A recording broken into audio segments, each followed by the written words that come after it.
The silver rabbit hole runs deep. It doesn't take a tinfoil hat and someone claiming they've been abducted by aliens, so the government is now spying on them through their phone camera to see that something about silver's price just doesn't make sense. So let's go down this rabbit hole and see what we uncover. Is this all just a big misunderstanding from skeptics complaining about low prices? Or is there something more going on behind the scenes? Well, let's find out.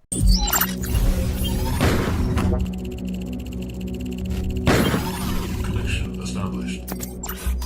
Welcome back to your daily silver video, folks. If you want the latest silver news brought to you on a daily basis, packaged up in a nice YouTube video, then make sure you click subscribe.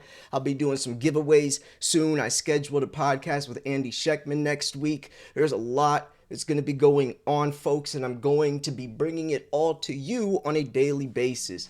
Now, the silver rabbit hole, like I said in the introduction, runs deep. A lot of people think that it's just a conspiracy, but I'm going to be showing a lot of proof. So it's not just one bank that's gotten caught manipulating the price of silver. Not two banks, but three different banks. And I'm sure there's more, as they mentioned, and I'm sure this goes a lot deeper, and a lot of people have gotten away with this. And this goes back decades they're talking about. Now, this is from justice.gov. This is from justice.gov, folks. Former JP Morgan precious metals traders sentenced to prison. They've been manipulating the price for decades. They had to pay a $920 million fine. Now, it's not just JP Morgan. Merrill Lynch, also from justice.gov, got caught manipulating the price of precious metals. And the Dutch bank, $38 million, a fine of $38 million for silver price fixing. And it goes much deeper than this. This is just all within the last couple of years. But like they mentioned, this goes back decades and decades of price fixing. It's called spoofing. It's when they place false buy or sell orders on these exchanges and cancel the order before it goes through. Now, what that means is everyone else on that exchange is now seeing a whole bunch of volume, thinking silver's doing something that it simply isn't. So then they, in return, start investing on that exchange from false numbers. They don't know that those orders are false. They don't know those orders are going to get canceled. Now, here's the tricky part. You're allowed to cancel buy and sell orders. So how do you catch someone with the ill intent? Well, you have to look at patterns. And, for many, many, many years, they would get a slap on the wrist. But this is the first time they actually had something serious happen. Not the $920 million dollar fine, but the three people that went to prison, right? He was sentenced to 1 year and 1 day in prison and fined $35,000. Now, if you're at a bank and you're sitting behind a computer desk, of course, you're not going to think twice about this, especially if you're profiting. But if you actually know that your life might be in jeopardy, where you might actually have to go to prison, you might think twice. But I still think it's something that will never completely, be resolved of. And I'm sure that those are just some of the people they threw in the fire. And this is a much bigger scale type of operation going on with many other banks. JP Morgan, of course, is being the shadiest and the one that's gotten hit the hardest. So I found this article. This is a very, very good article. Silver price manipulation, understanding how it's possible. I know there are a lot of new investors or new stackers that might not understand when we talk about price manipulation. They might think that we're just saying this as like a myth or something. No, this is real. And if you really want to dive into someone's work that dedicated his entire life of exposing this, from a different angle than spoofing, by the way. Ted Butler, rest in peace, he passed away last year. He dedicated his entire life to exposing COMEX corruption. Like they mention right here, there's not as many paper contracts as there is physical metal, so they overflood the market with paper contracts, and none of these contracts ever get taken to physical delivery, or most of them don't. Right? But if everyone tried to turn those contracts into physical delivery, it would expose that we don't have that much silver as they're saying we do. And that's what the Hunt brothers did. Hunt brothers did that in 1980. They bought up all the silver on the COMEX and turned it in. They turned the contracts into physical delivery, right? And that would have exposed everything. So that led to them banning silver, right? They literally shut down silver trading on the market, and then that led to Silver Thursday. I mean, and during this, that was the highest price silver's ever been till this day, is when someone tried to expose the COMEX corruption. So it's a lot deeper than that, but that is the gist of what happened, and what's really going on with silver's price, if you're wondering why the price is still very extremely low. And then Ted Butler, a lot of his work, he also goes on to show why this will not last forever. So there's a lot of hope behind it as well. So the precious metal market with silver as a prominent player has been subject to scrutiny over allegations of price manipulation, particularly through the use of futures contracts. Futures contracts are agreements to buy or sell an asset at a predetermined price at a specified time in the future. These contracts are traded on markets like COMEX and LME. And by the way, the COMEX, the LBMA and the LME all admitted that their vaults of silver are running dry. So the manipulation of silver prices using future contracts involves complex strategies. These include the placing of large volumes of trades and leveraging positions to influence the silver market. Such activities are aimed at moving the price favorably for traders engaging in these practices, often at the cost of other market participants. Regulators have recognized on various occasions that price manipulation can occur with instances such as those involving former traders at major financial institutions, including JP Morgan. The manipulation of silver price, this manipulation can involve fraudulent activities such as spoofing. That's what I mentioned. Spoofing involves placing large orders without the intention of executing them, thus creating an artificial impression of demand or supply.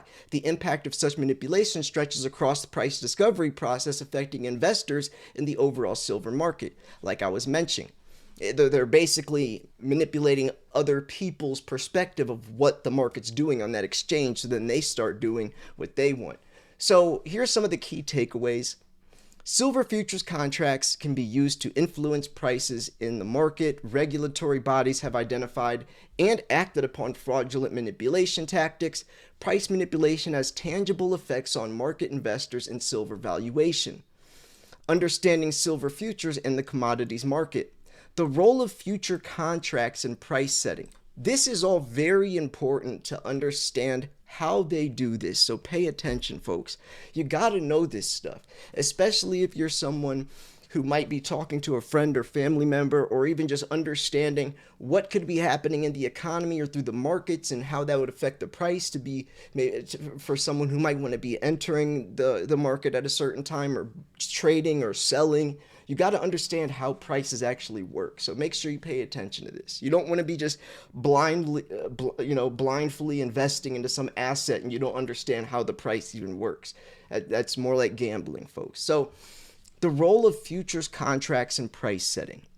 Futures contracts are standardized agreements to buy or sell a specific quantity of a commodity like silver at a predetermined price on a specified future date.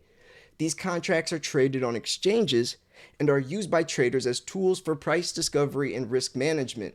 The price set by future contracts can influence and reflect the market's expectations of future silver prices, affecting the precious metal's spot price. Traders utilize these contracts to hedge against price fluctuations or to speculate on price movements, with the latter possibly leading to price manipulation. COMEX and CME Group, key players in silver futures trading. COMEX, part of the CME Group, is one of the world's major commodities exchanges for metals, including silver futures. It serves as a crucial marketplace where contracts are listed and provides a venue for investors, speculators, and industry stakeholders to trade futures contracts. Now, sometimes you'll see spot price of silver $32.16 one place, and it's $32.29 at another place, and that's because The COMEX, the LBMA, and the LME are all different market. They're all different exchanges, so the prices aren't always equal. And me being a broker, I've seen a lot of people ask that before. So you know, which exchange are you going by? And you want to know that type of stuff when you're buying, because the prices aren't ever identical. So the role of the CME group is instrumental as it oversees the transactions, ensuring regulatory compliance and maintaining the integrity of the trading process. The volume of trade on its platform is immense in comparison to the physical silver market, enabling it to significantly impact the silver price through futures tradings. So mechanisms of the market manipulation that's going on, leverage and margin calls on silver futures. Leverage permits traders to control large positions in silver futures with a relatively small amount of capital. This practice can magnify potential profits, but also amplifies risks, as small price movements can lead to margin calls. A margin call occurs when the value of an investor's margin account falls below the broker's required amount. Actors with significant capital can abuse leverage by taking substantial positions, knowing that driving the price up or down can force other traders into margin calls, compelling them to liquidate positions and thus exacerbating the price movement. I really like how they mentioned this as well, and what a margin call is and how it really does work with spoofing. So here we go, spoofing and price rigging techniques. Spoofing, a form of market manipulation, involves placing large limit orders of silver contracts to create a false impression of increased demand or supply without the actual intention of these orders being filled. Perpetrators of spoofing typically cancel these orders before execution, but the mere appearance of these orders can affect silver's price, and that's what I was mentioning. It's totally legal to cancel, buy, and sell orders. So that's the gray area they were able to get away with for so long. So price rigging can be achieved by synchronizing trading activities among multiple market participants or disseminating misleading information to move prices advantageously before positions are executed or liquidated. These deceptive techniques mislead other market participants about the true supply and demand balance, leading to artificial price movements. Historical evidence in notable cases. This is the Hunt brothers and Silver Thursday. I actually did a deep dive, like a 3-part video series on the Hunt brothers a couple years ago. And they were thrown into the public eye as these evil criminals. And that, in my opinion, is because imagine this story blowing up and the average everyday person just watching the news hears that these guys are buying silver because the dollar's worthless and they're trying to preserve their wealth. These 3 billionaire brothers. I know they mentioned 2, but there is a third. The government doesn't want everyone knowing this, knowing why people buy silver, knowing silver's truth or the dollar's truth. So instead, they painted these guys as criminals, so when people heard the story, they just disregarded the point of why. They just thought they were trying to do some illegal activity. Now, there's 2 sides to every story. The Hunt brothers, in my opinion, weren't doing that. They were just trying to do something that we all do, stack silver, right? So it's a very deep rabbit hole to go down, but it was a very interesting story. Maybe I'll come across this and do another deep dive on the Hunt brothers, because man, oh man, is it crazy. They actually got silver banned. They banned silver, silver rule 7. They banned silver. The government did, because of these guys. It's insane on how deep this story goes. It's an insane story. So anyways, in the late 1970s, and actually just type in like Silver Slayer Hunt Brothers on YouTube and you'll see the video series I did if you guys want to go check it out. So yeah, just type in like Silver Slayer Hunt Brothers on YouTube. My video will pop up, or the videos. So in the late 1970s, William and Nelson Hunt amassed a substantial portion of the world's silver using futures contracts to leverage their purchase, right? They got the contracts and then they turned the contracts into physical. Some say they owned like up to 70% of the entire global silver supply, like something so insane. that, because these guys are billionaires, right? Something so insane that of course they could not have, nobody could have filled that order. So their activities eventually culminated in a situation known as Silver Thursday, when March 27, 1980, the price of silver collapsed by 50% in a single day, following its peak price of $48.70 an ounce. The hunt's inability to meet margin calls resulted in a crisis within the silver markets. See what they did? You couldn't buy or sell, you couldn't buy any silver. You had to sell it, but you had to sell it to the government. So they forced their hand, and basically put them in, they trapped them, and they made this law on the spot. This was something, it was just, it's such a crazy story. So illustrating the potential for price manipulation through futures contracts and the significant impact of such acts on the market. And now they have recent investigations and regulations. In response to potential market manipulations, the Division of Enforcement of Commodity Futures has been vigilant, launching investigations to uphold market integrity. Notable are the allegations around the Dutch bank and other financial entities that were accused of manipulating the silver market beginning in 1999. That is insane to think about. Imagine if this wasn't going on, what silver's price would be. I mean, if you watched my video I posted yesterday about the DOD and the military's involvement with silver, there's more to the story than just these banks holding the price of silver down. Go check out that video as well. These investigations have led to increased scrutiny and the introduction of stricter regulations to prevent future occurrences, right? And now people are getting sent to prison. While charges have been brought against various parties, the complexity of the derivatives market makes uncovering and proving such activities a significant challenge for regulators, because remember, you're allowed to cancel buy and sell orders. The role of major financial institutions. The influence of banks and hedge funds on silver prices. Big banks and hedge funds have the capacity to significantly influence silver prices through futures contracts. Entities like JP Morgan and HSBC have been known to hold large positions in silver futures, enabling them to sway prices due to sheer volume on their trades. Futures contracts allow these financial behemoths to bet on the future price of silver, often creating waves that affect spot prices and investors' perceptions. Large increase in short positions can lead to price suppression, impacting the silver market's true price discovery mechanism. This allows big banks to potentially then purchase physical silver in the open market before covering their short positions, allowing silver's price to move higher. And you'll see, like on a Friday, silver's price will do something abnormal for like a couple of hours, and that is exactly it, right? You'll see that. Just sometimes silver's price will shoot up like $1 or something, and then within a couple hours shoot back down, or maybe not an entire dollar, but anytime that happens, those are people doing shady things.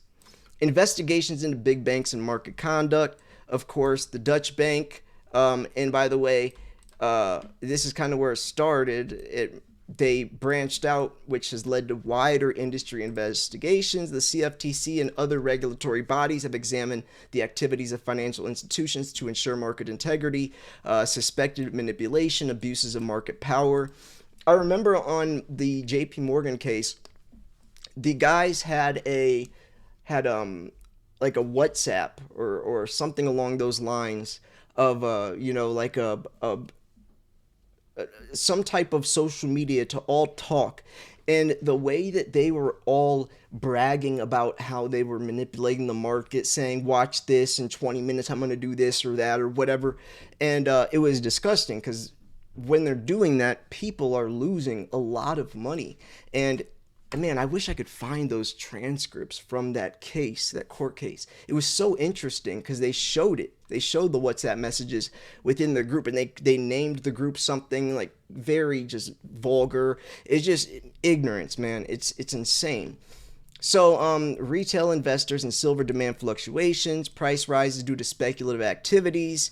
And that's another thing. You guys know I hate that S word, because when you're talking about something with physical supply and demand like silver, prices should be based more off of that. Comes out of the ground, it's used for physical things. Why does speculation play such a big, role in silver's price? So yeah, that's basically what's happening.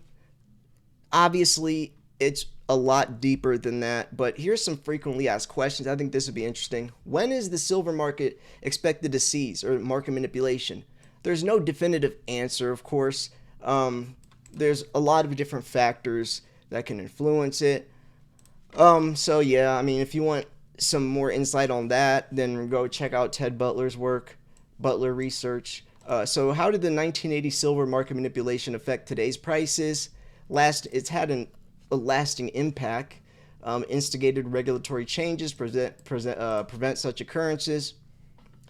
What would the price of silver be in absence of manipulation? Man, who knows? Who knows? Can you explain the rationale behind stagnant movement in silver prices? It may stem from various factors: market equilibrium, supply meets demand, potential manipulation tactics on large scale. There's so much. So I mean, I'm sure all of you also know the answers to these questions. So yeah. Anyways, I'm gonna wrap this video up here. I hope you enjoyed it. Make sure to subscribe if you enjoyed this video. If you want to support me further, patreon.com/silverslayer. Yeah. Anyways, I love you all. Thank you so much for tuning in. This is Silver Slayer. I will see you guys tomorrow. Peace.